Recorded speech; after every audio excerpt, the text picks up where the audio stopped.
The Meaning of Nothing, Exploring Nihilism. Welcome back to Simple Mind Space, where we delve into the complex intricacies of the human mind. Today, we're venturing into the unsettling territory of nihilism, an idea that can be both profoundly liberating and terrifyingly bleak. We all know the basic narrative: born, live, die. The events in between are familiar, but the before and after remain shrouded in mystery. This fundamental uncertainty has plagued humanity since we first became conscious, fueling the eternal question: what is the meaning of life? The pursuit of meaning has led us to diverse ideologies. Religions offer comfort in divine blueprints, suggesting our actions on earth determine our eternal fate. Some find purpose in love, while others believe simply existing is enough. Yet nihilism asserts that life is utterly meaningless, devoid of inherent value.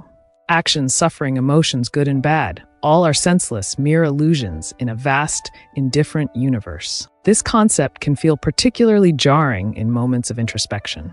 We question our core values, the foundations of our beliefs, asking why. This seemingly simple question can unravel our carefully constructed reality, leaving us grappling with a sense of purposelessness. Nihilism is often confused with pessimism, but the two differ significantly. Pessimists, while seeing the world in a negative light, still acknowledge the existence of good.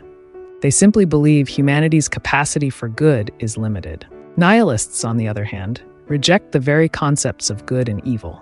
They see them as human constructs, arbitrary labels we impose on a world that exists without inherent morality. The glass half full, half empty analogy provides a helpful comparison. Optimists see the glass as half full, pessimists as half empty. Nihilists simply discard the glass, recognizing its fullness or emptiness as meaningless in the grand scheme of things. Nihilism is also frequently juxtaposed with cynicism and apathy. Cynics believe human actions are driven solely by self-interest, devoid of genuine altruism. They see good as an external ideal, unattainable by our inherently selfish nature. Nihilists, however, dismiss the concept of good altogether, seeing it as a human invention without objective reality. Apathy is characterized by a lack of interest or concern.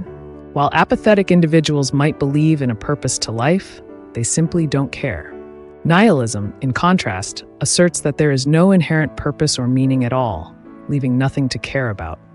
The paradox of nihilism arises from its very definition. If you believe in nothing, that nothing becomes a belief in itself, contradicting the very essence of nihilism. This paradoxical nature highlights the inherent difficulty in defining and understanding this complex philosophy. Nihilism, unlike many other philosophies, emerged initially as a literary concept, later evolving into a philosophical school of thought. This lack of a rigid, foundational definition has led to various interpretations, resulting in diverse forms of nihilism.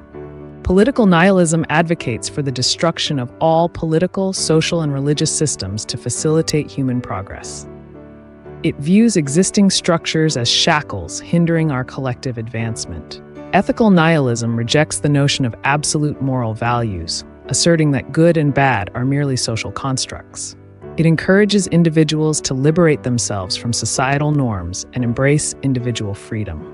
Existential nihilism, perhaps the most well-known and widely discussed form, focuses on the meaninglessness of individual existence. It posits that life lacks inherent purpose, making all actions and experiences ultimately futile. For nihilists, the existence of societal institutions, like governments, religions, and moral codes, represents a breach of individual freedom. They question why we choose to abide by these rules, especially if our actions hold no inherent meaning or consequence. This line of thinking can be deeply unsettling, prompting existential dread and emotional anguish. When confronted with the possibility that all our efforts, scientific achievements, technological advancements, and even human rights movements are ultimately meaningless, a sense of overwhelming futility can arise. The renowned philosopher Friedrich Nietzsche, a complex and paradoxical figure, both argued for and against nihilism. He believed there was no inherent order or structure in the world, only that which we create for ourselves. He famously proclaimed, "God is dead," not referring to a literal deity, but to the declining power of religious institutions and the rise of individual self-determination. However, Nietzsche simultaneously argued that nihilism could lead to societal collapse, a catastrophic breakdown of established systems. He envisioned a future where the breakdown of traditional morality would result in chaos and destruction, leaving humanity adrift in a sea of meaninglessness. History bears witness to Nietzsche's concerns. We see societies crumble when long-standing cultural practices, beliefs, and institutions erode, leaving a vacuum of meaning and purpose. The rise of totalitarian regimes and the perpetration of atrocities like slavery, apartheid, and nuclear warfare seem to validate Nietzsche's anxieties. The dangers of nihilism lie in the challenge it poses to our sense of morality.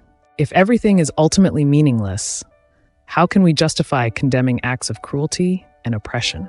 How can we definitively label individuals like Adolf Hitler as evil if there is no objective standard of right and wrong?